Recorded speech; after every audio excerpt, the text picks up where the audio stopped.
Microscopic বর্ণনা মানে পারমাণবিক টার্মের সাথে সম্পর্ক কি সেটা। এবং এই সমীকরণটা ক্লসিয়াস মসেটি সমীকরণ নামে পরিচিত।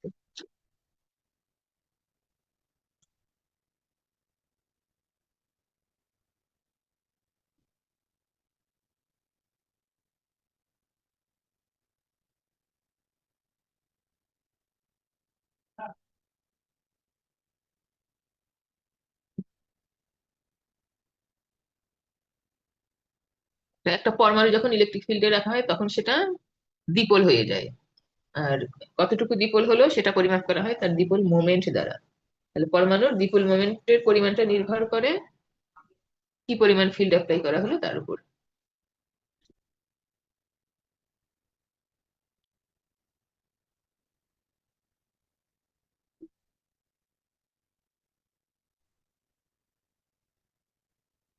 দ্বিপোল ভ্রামক স্থানীয় ক্ষেত্র। আচ্ছা, আমরা তো এমনি অলরেডি বুঝেছি যে কি যে পরিমাণ তড়িৎ ক্ষেত্র প্রয়োগ করবে করা হবে তার উপর নির্ভর করবে।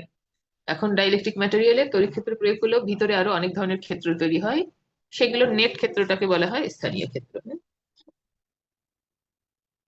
স্থানীয় ক্ষেত্রকে ই লোকালের এলওসি সাফিক্স ব্যবহার করা হয়।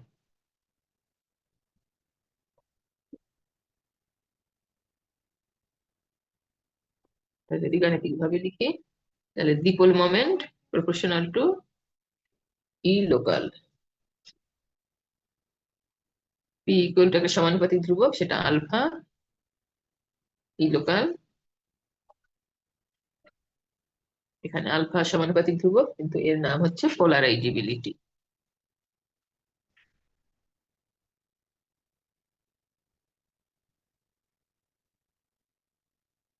আচ্ছা, তাহলে একটা পরমাণু হলে সে তার দ্বিপোল moment P small P local ফিল্ডের সমানুপাতিক, এই সমানুপাতিক ধ্রুবকটাই হচ্ছে পোলারাইজেবিলিটি। এখন ধরো অনেকগুলা পরমাণু অর্থাৎ একটা পদার্থের উপর যদি তুমি ফিল্ড অ্যাপ্লাই করো তখন ওখানে অনেকগুলো পরমাণু মোমেন্ট হয়ে যাবে, মোমেন্ট গুলো সারিবদ্ধ হলো। আচ্ছা, সে কতগুলো মোমেন্ট হলো তার উপর নির্ভর করছে পোলারাইজেশন।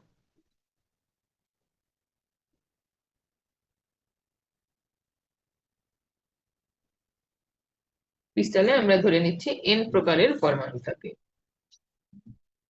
এবং এন প্রকারের মধ্যে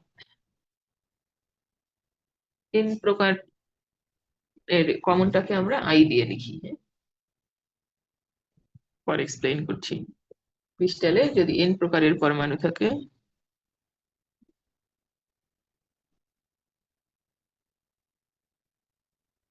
পরমাণু থাকলে মোট যে যতগুলো মোমেন্ট তৈরি হবে সেটাই হবে পোলারাইজেশন।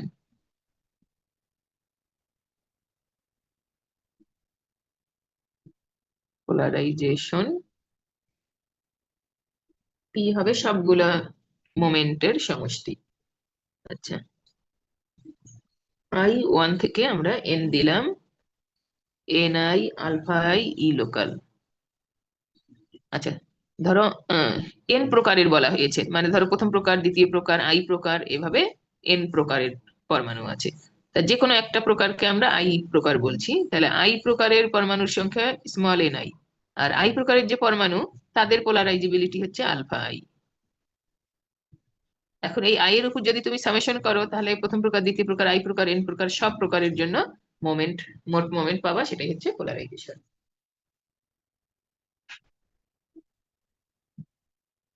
এই এন আই হচ্ছে প্রতি একক আয়তনে আই প্রকারের পরমাণু সংখ্যা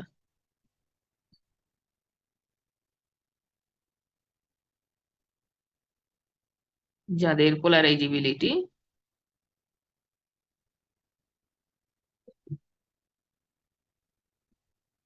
এই যে আলফা আই। আবার এই যে আমরা যে ই লোকাল লিখছি এটা বলে দিছি আগে স্থানীয় ক্ষেত্র। এই স্থানীয় ক্ষেত্রের রাশিমালা হচ্ছে ই প্লাস 4π/3 পি। এটাও আমরা একটু পরে প্রতিপাদন করব। তাহলে এই মানটা আমরা এখানে বসাবো, দুইকে আমরা একে বসাবো। আমি পরের পেজে যাব।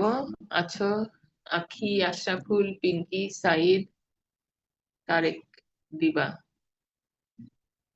সোহান, তাহানি। আচ্ছা বাবা, তোমাদের হচ্ছে বুধবারে পরীক্ষা। তোমরা কয় তারিখ পর্যন্ত পড়বে?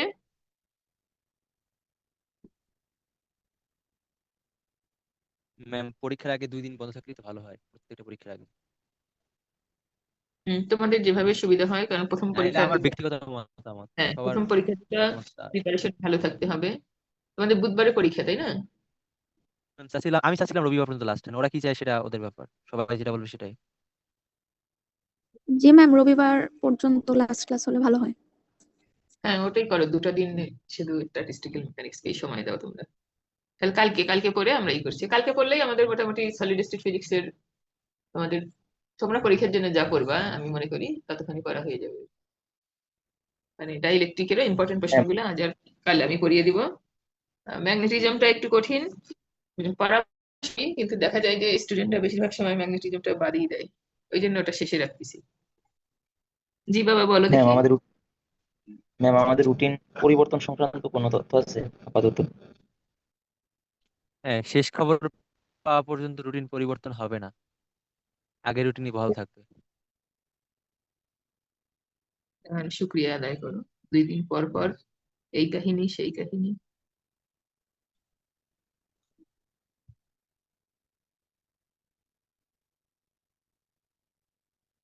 আচ্ছা, এই যে ই লোকালের মানটা বসালাম, যেহেতু ই লোকালের মানের মধ্যে আই এর কোনো টার্ম নাই, এই কারণে সামেশনের বাইরে এটা লিখেছি। এই টার্মটা আসলে ডান পাশে ছিল, তো এটা ডানে লিখলেও যা বামে লিখলেও তাই, এটা সামেশন, এটার উপর কাজ করছে না। এখন আমরা ব্র্যাকেটটা উঠিয়ে দিচ্ছি।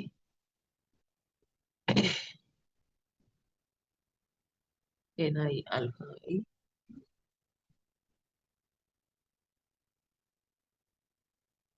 এন আই আলফা আই, আর পি এল এর টার্ম এখানে একটা আছে, পি এল এর টার্ম গুলো এক পাশে নিয়ে কমন নিলাম।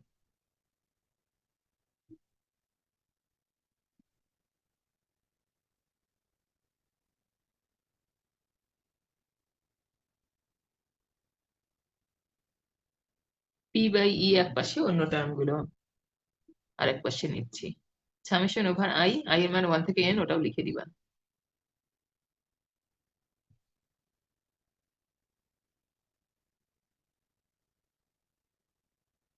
এখন এই পি বাই এর মান গত ক্লাসে ডাইলেকট্রিক ধ্রুবকের মাধ্যমে বের করেছিলাম। পি বাই এর এই রেশিওর মধ্যে ডাইলেকট্রিক ধ্রুবক আছে। আমাদের টার্গেট তো ডাইলেকট্রিক ধ্রুবককে ডিফাইন করা। এই যে পি সমান সমান ই ভাগ 4 পাই এপসিলন এস মাইনাস 1। এই ইটা যদি এ পাশে আনো, তাহলে p by e equal to হবে এপসিলন এস মাইনাস 1 ভাগ 4 পাই। পি বাই ইর পরিবর্তে এপসিলন এস মাইনাস 1 ভাগ 4 পাই।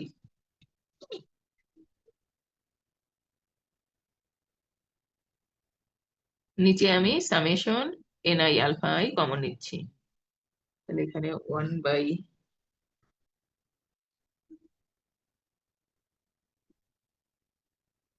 তাহলে উপরে নিচে কাটার জন্যই আমরা এই কাজটা করেছি। এখন আমরা ক্রস মাল্টিপ্লাই করছি।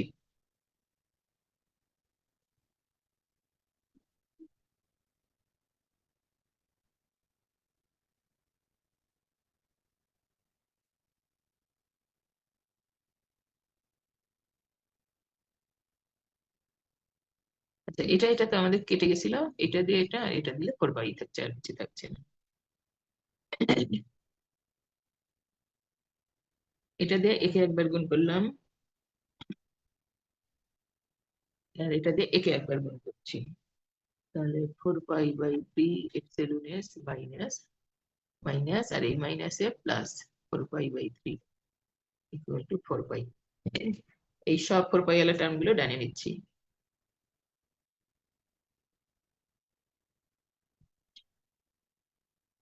এগুলো যদি সব ডানে নাও, নিলে তো 4 পাই কমনই হবে। আর 4 পাই বাই 3 পর্যন্ত কমন নেই, তাহলে এখানে থাকবে এপসিলন এস, আর এখানে 4 pi by 3 common, side change হলে আবার কিন্তু মাইনাস হচ্ছে, আর এটা তাহলে হবে 3। একসাথে একটু দুটো কাজ করেছি, এই দুটো সাইড চেঞ্জ করলে সাইন চেঞ্জ হয়ে গেছে, তারপর 4 পাই বাই 3 কমন নিয়েছি। তাহলে এখানে এপসিলন এস প্লাস 2 হয়। তাহলে এখানে ছিল এপসিলন এস -1, আর এপাশের এই যে এপসিলন এস প্লাস 2, এই যে এটার সাথে এই টার্মটা কিন্তু বাদ দিয়েছে, summation n i alpha i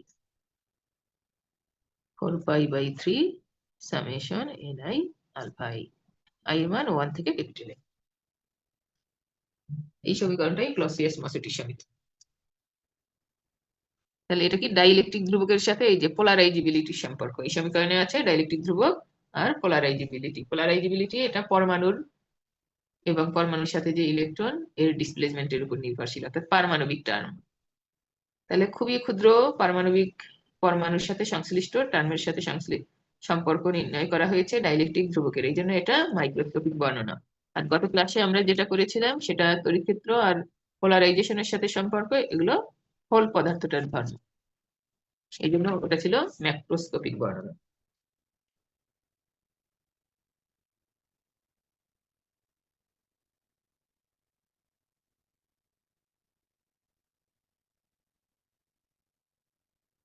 ধ্রুবকের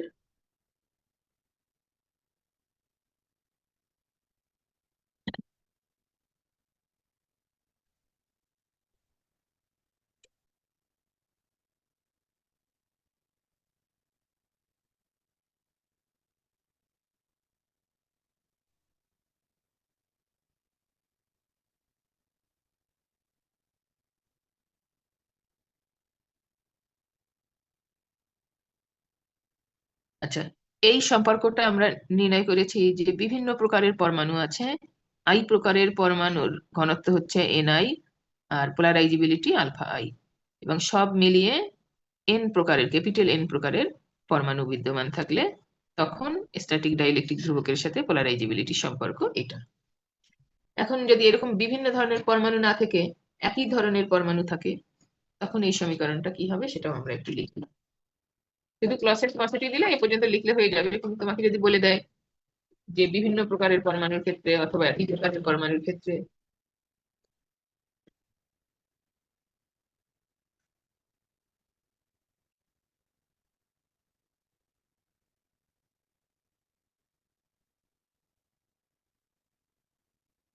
অভিন্ন যদি হয়, তাহলে তখন আর সামেশন থাকছে না, তাই না? তখন শুধু এন আলফা। সব পরমাণু একরকম, কাজেই পরমাণুর ঘনত্ব এন আর তাদের পোলারাইজিবিলিটিও একই রকম, সেটা আলফা। অতএব এপসিলন এস -1